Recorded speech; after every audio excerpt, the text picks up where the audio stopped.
The consortium released the 13 April 2023, the Q2 2023 balance update for the Warhammer 40k.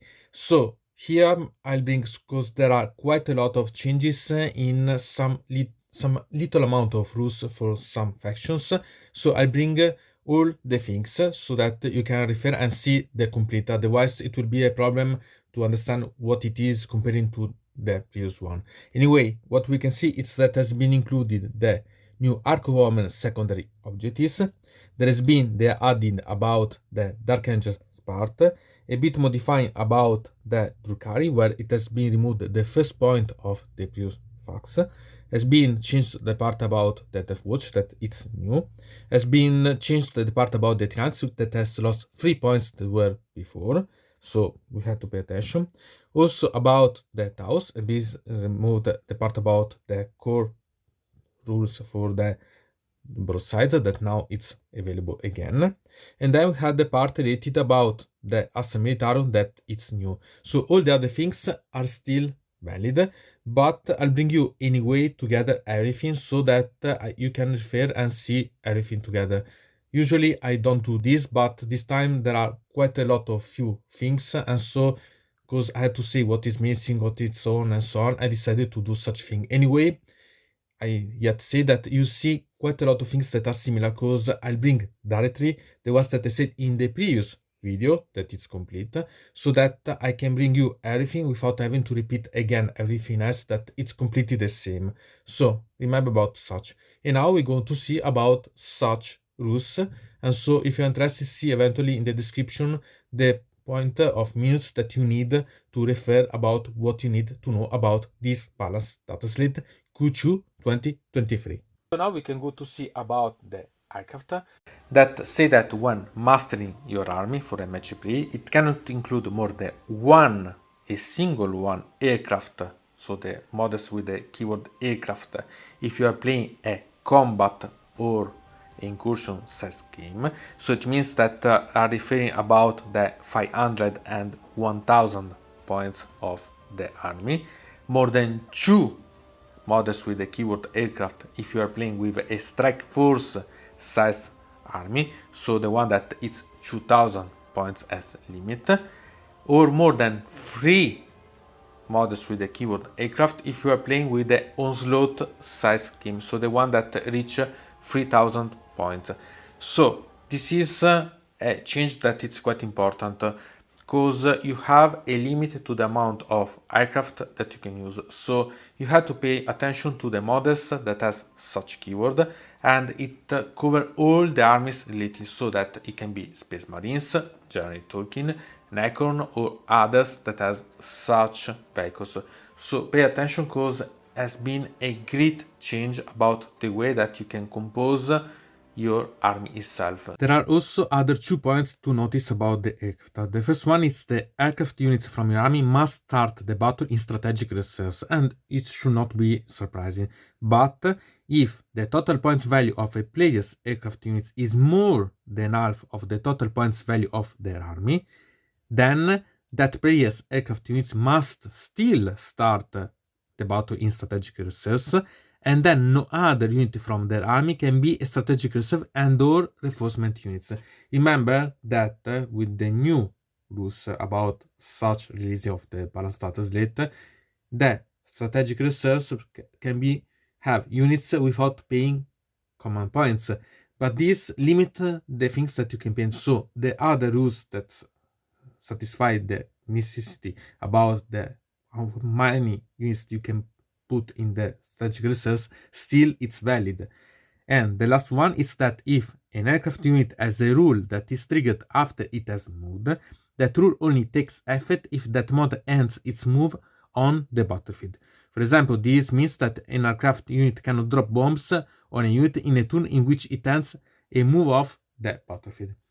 This is quite important, because it could be quite convenient to make that the same unit move out and bypassing units that are on the border or so on. And so in that case, it will be able to, before such clarifying, release the bombs and still move out of the range of weapons. So it can be really incredible interesting such change and such detail. And then we have, sincerely, generally talking, it's quite good, but because I like to play a lot the whirlwinds, I find it quite problematic, and it's indirect fire weapons.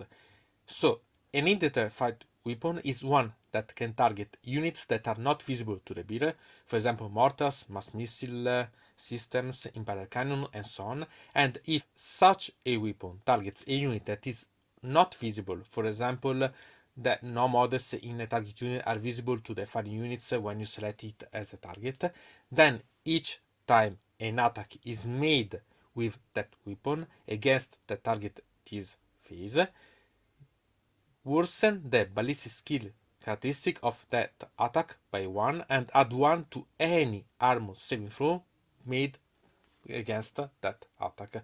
So it means that you decrease your way to hit the opponent and the opponent gain more saving throws. So it's really quite bad. So it's really quite interesting because a lot of weapons that could be really quite problematic because maybe you are hiding some units and so on. In such a way, it's quite interesting. But if you are, for example, using other units that, for example, Eliminators or Whirlwind, you could have problems because you are really losing something quite bad. Still, if you think about talking generally, it can be really a good thing. So it's about you decide how you approach to such type of weapons right now. And then you have a rule that it's more a change rule that a new rule effectively, and it's about bodyguard abilities. This make change the end of all bodyguard abilities from enemy models or units cannot target that character unit with ranged attacks to that character unit can use the lookout sir rule even if this unit contain fewer than 3 models. There are some notes to make, and it's that if a unit's bodyguard ability only affect a specific type of character unit, the updated version of that unit's bodyguard ability still only applies to that type of character units. For example, the cryptal protection that continue to apply only to the cryptic units. And then we have also to remember that the bodyguard abilities are such, for example, the cool-blooded bodyguard, the guardian organism, the guardian protocols, the honor guard, the operatory artillery, protectors, swarm protectors, the vanguard duties, watchmen, and these rules apply to the following stratagem that confer a bodyguard ability to a unit, so implacable guardian, seer council, and shield of honor. And remember that the high tyrants within a range of the guardian organism ability gain the benefit of lookout sir even if they are characters unit with a wound characteristic greater than 9. So it's really quite interesting this one because it doesn't seem to change a lot, but it changes quite a lot because it means that it allows you to have a protector way so that you can target in some way the units, the characters, but you have to pay attention that those characters gain the lookout, so it's more useful in such a way, and it's changed a bit the way that you can, I can say, use and take note about the character themselves on the battlefield. So this, even if it's not so amazing, it's a way to make that those units are even more interesting because it's a way to save those characters even more because it can be that they can save a lot. So pay attention because this it's a subtle change but important one. About the Arks of Omen secondary objective, we have 4 points to remember. The first one, change the category of Abhor the Witch from Warcraft to Purge the Enemy. Second, add the following to the end of the Codex Warfare secondary objective. You can score a maximum of 5 victory points from this secondary objective, while the Devastator Doctrine is active from your army. 5 victory points while the Tactical Doctrine is active for your army, and 5 victory points while the Asset Doctrine is active for your army. The third one, change the last paragraph of the Cool Order secondary objective to read at the end of the battle for each battlefield role that was selected, score 3 victory point if one more units in your opponent armies with the battlefield roll that has been destroyed. Score 5 victory point instead if every unit in your opponent army with that battle roll has been destroyed. The last one, delete the first and the last bullet point from the Broadsworn secondary objectives. So this is technically a way to adjust the victory points, mainly about the second one, about the Space Marines, and the last one to understand that it's related mainly about specific battle rolls. So you have to remember that it can change quite a lot the way that you can gain the victory points. And now had the part about the Space Marines, to that change about the combat doctrines that now you make that if every unit from your army has the Adeptus Startes keyword, excluding the Agent of the Imperium and the Unaligned unit, as usual, this unit gain a bonus that we see right now, which make that the combat doctrine is active for your army, so that during the first battle round, the Devastator doctrine is active for your army. From the second battle round onwards, at the start of the battle round, you can change which combat doctrine is active for your army as follows. If the Devastator doctrine was active for your army during the previous battle round, you can change it to the Tactical doctrine to make it active. And if the Tactical doctrine was active for your army during the previous battle round, you can change it so that Assault doctrine is now active, but you can choose to make, and it's not something that you must do. So it's quite important to change. Remember that the Devastator doctrine, Tactical doctrine, and Assault doctrine effects remain unchanged. Then you have to add the following bullet point to the detachment abilities on the Adeptus Astartes detachment. At the end of your command phase, if one or more Adeptus Astartes troops units from your army are within range of an objective marker you control, that objective marker remains under your control even if there are no models within range of it, unless your opponent controls it at the end of any subsequent phase. So it's what we've seen before, but detailed, and it's really quite important to remember such change because it changes completely how you work for both the combat doctrines and the keeping the objectives themselves. So it's really quite important one to remember. Then we had the part about the Harlequins. So we had the first point that ignore the table listed in the lack of the lacking god ability. Instead, at the start of the battle, you gain 0 luck rerolls regardless of the battle size. You can only gain luck reroll, making a lack of the lacking god roll. Then we had to change the liked sedat characteristic to read the first part. Each time an attack is made against a unit with this characteristic, if the attack model is more than 18 inches away, and modified hit roll of 1 to 3 for that attack fail. So it doesn't mean that it can anyway attack. So it means that it works only on a 4+. So think about some laser and so on. It's quite important, these rules. Irrespective of any abilities that the weapon or the model making that attack may have.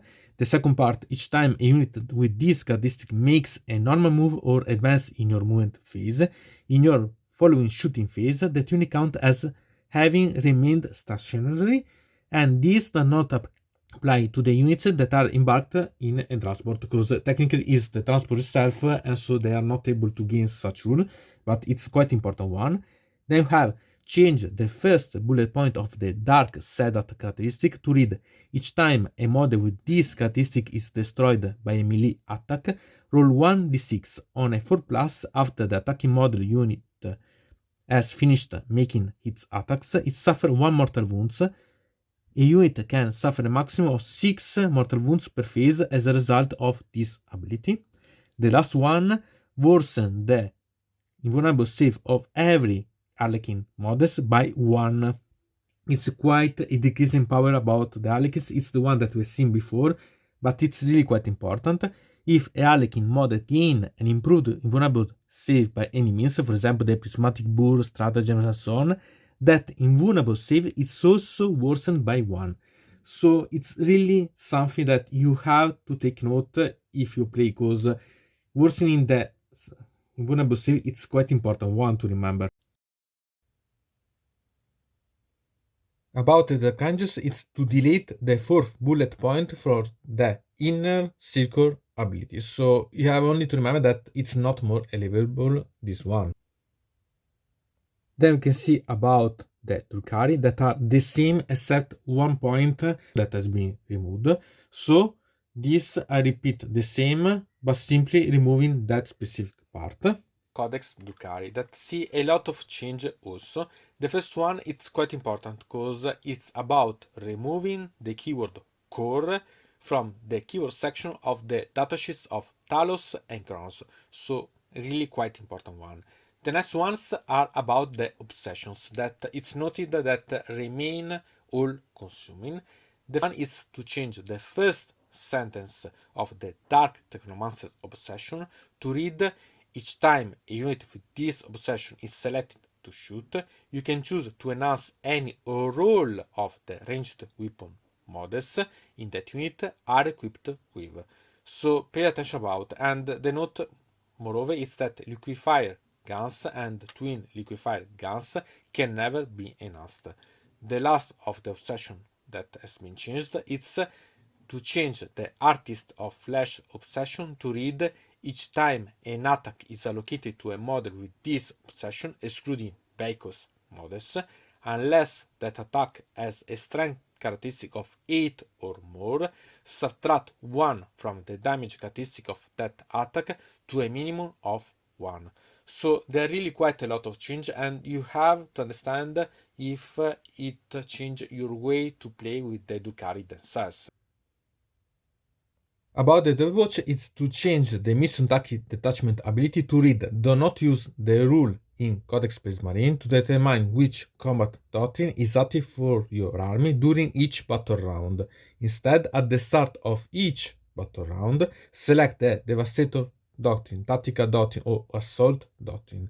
The combat doctrine you select is active for your army until the end of that battle round. So it's freedom at the amazing power, because this is something that let you the total freedom about choosing what doctrine you are going to use. About the Chaos Demons, as I said, it's the part related about the fire weapons for the flames, that now it's make that it has to make a free plus, as I said before, to use the flames instead of be automatically. So you have to remember about such one. So you have to make the ballistic skill, then the normal wounding, and then the saving and so on. So remember about such change, because for the ones that play the flames, it can be really quite important. About the Asurianii, they are the same thing. It's exactly the same, so much that I repeat and I bring the same thing that I said the last time. We have different points that we have to talk about. The first one, add the following to Hail of Doom Farflung Craftwood attribute. You cannot select this Farflung Craftwood attribute if you select any other Farflung Craftwood attribute, and if you select this Farflung Craftwood attribute, you cannot select a second. So it's simply or this or nothing else.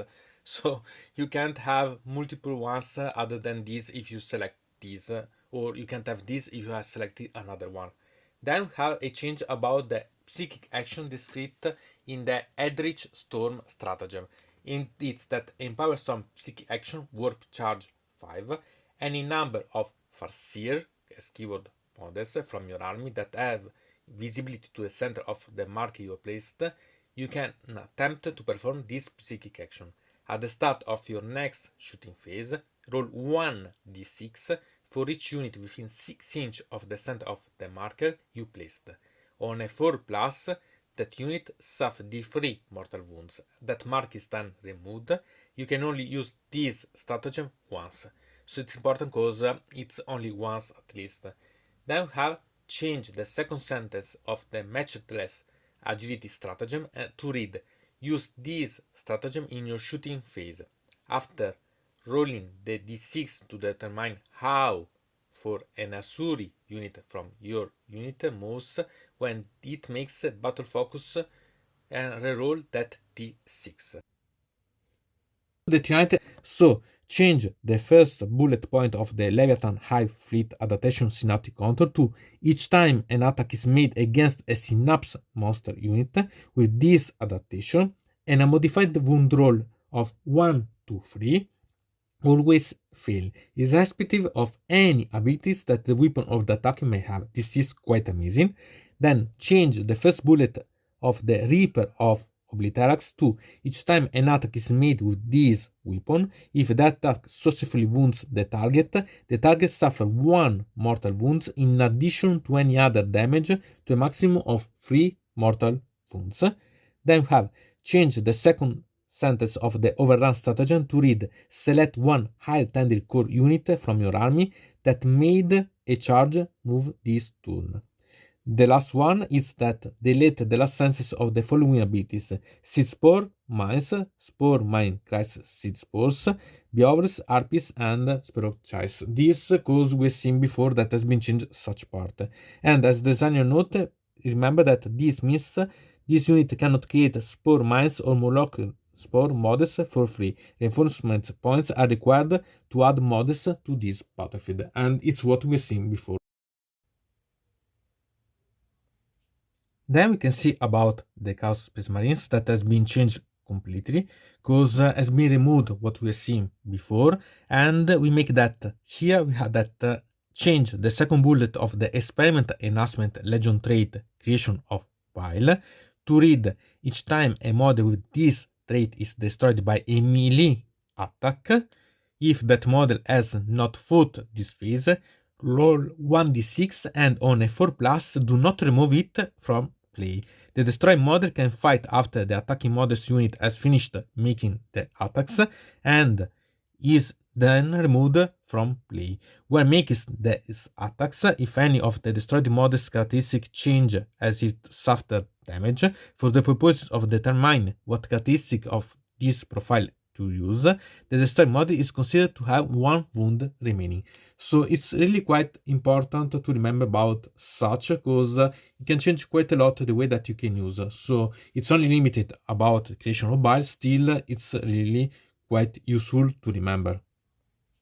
The Adeptus Mechanicus add the core keyword to the keyword section of the following datasheet, so the Cataphron Breaches and the Cataphron Destroyers, and it changed the bionic ability on every Adeptus Mechanicus datasheet to read: models in this unit have a 5+ invulnerable save. This affected the following unit: the Skitari Rangers, the Skitari Vanguard, the Cataphron Breaches, the Cataphron Destroyers, that we've seen the last 2 ones as the ones that is gain the core keyword. Then we have the Servitors, the Iron Striders, the Ballistaris, and the Sidonian Dragons. So 2 simple important changes that can renew your way to play with the Adeptus Mechanicus themselves. Again, the Death Guard is the same as we've seen before, so I simply make you see my description about such. It's quite simple, but we see right now. The Death Guard Codex. And here we have an important addition to the detachment abilities of a Death Guard detachment. And it's that units with the keyword Blightlord Terminatus and Death Shroud Terminatus in a Death Guard detachment gain the ability Objective Secured. So it's really quite important, because it's really a way to make even more solid the Death Guard itself. So pay attention about such, because if you are going to play the Death Guard, it's important to remember such point. Tau Codex. The first one is to change the second bullet point of the Montka ability to read: each time a model in this unit make a ranged attack that target the closest eligible enemy unit within the range shown in the table below, reroll a wound roll of 1. The second point that has been changed is to change the first bullet point of the Devastating Counterstrike, the Farsight Enclaves tenet, and read: each time a model with this tenet makes a ranged attack that targets a unit within 9 inch, the target is treated as having a Marklight token. And the last one is to add in the following to the Repulse Impact Field and the Photon Grenades stratagems. It makes that the charge roll modifier incurred via this stratagem is not cumulative with any other negative modifier to a unit's charge roll. So it's really quite important as changing, and they're related about the tau. So take note about such changes. And then we continue on the Necrons that are the same that we've seen before. What make me quite curious, it's about the cult of the Cryptek and the Legion of Annihilation, because they have some rule that has to follow about the book, the codex. Instead, others that are instead here that they change completely the same working of those rules.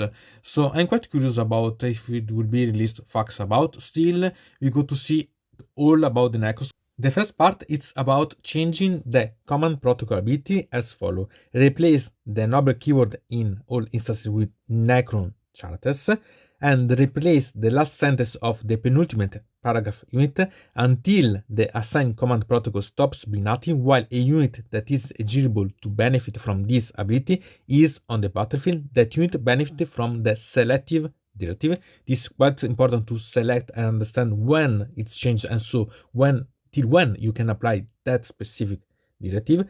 Then replace the last paragraph with, in addition, if all units from your army are from the same dynasty, excluding the dynastic agent, the Catan shards, and the unaligned units, select one command protocol that has not been assigned to a battle round.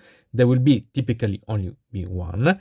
That protocol is active in every battle round in addition to the one assigned to that battle round. So it means that you gain one that is available for all the battle rounds.